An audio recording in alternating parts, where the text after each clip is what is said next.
Good morning, students. I am your SST teacher, Veena ma'am. How are you, students? I hope you will be fine at your home. Dear students, today we start History lesson number 5 When People Rebel 1857 and After.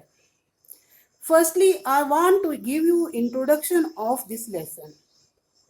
Mid 18th century, Rajas and Nawabs had seen power erode as they had gradually lost their authority and their honor. Many ruling families tried to negotiate with the company to protect their interest in the countryside. Peasants and zamindar present the high taxes and raised method of revenue of collection as they lost their hereditary resources. No section of society was untouched with British exploitative policy. Their revolt against British company changed the fate of company itself. Let's get familiar with the revolt of 1857 or the first war of independence.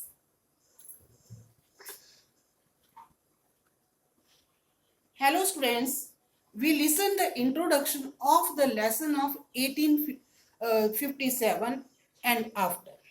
Now we know we want to read or teach the causes of the revolt of 1857.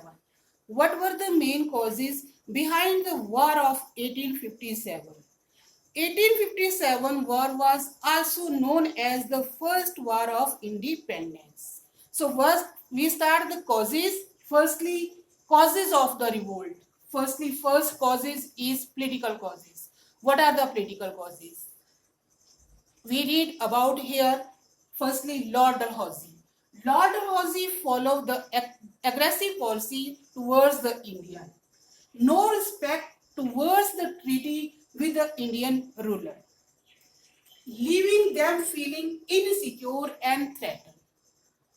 So we read about the policy of Lord Dalhousie. Now second is doctrine of lapse.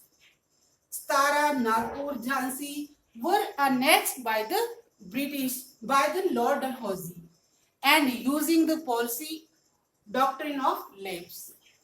Rani of Jhansi became the staunch enemy of British who had earlier annexed her kingdom.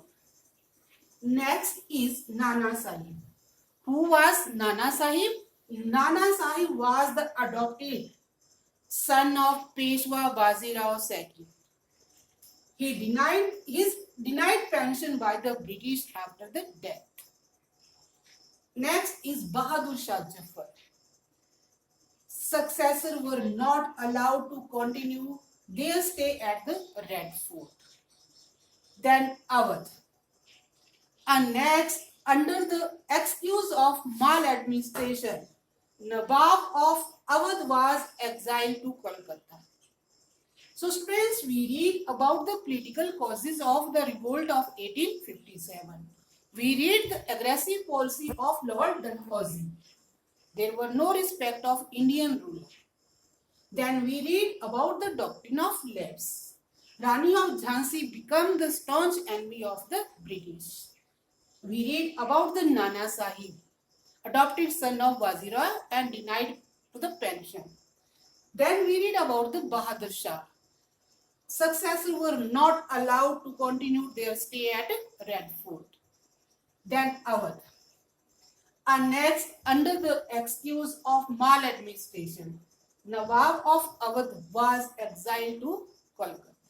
So students, these are the causes behind the war of 1857. Now next topic is economic causes. What were the economic causes of the war 1857? Firstly, peasants and land revenue. We read in the last topic, British increased the land taxes and our Indian were poor. They were unable to pay the tax. That's why Indian peasants were against the British. Second is zamindar. Zagir of the Zamindar were confiscated by the British as they were unable to produce the written record of the ownership. Then next is Indian trade. How the British ruined the trade and industry of India. How the British ruined the livelihood of the Indian people. Our artisan and our handicraft ruined too much at the time of the British. Now next is overall economic distress. Annexation of Awadh led to the loss of livelihood. Many people employed by the Nawab government. So students, we read about the two causes. First causes is political and second causes is economic causes. In next part, we will read about the next causes of the War of 1857.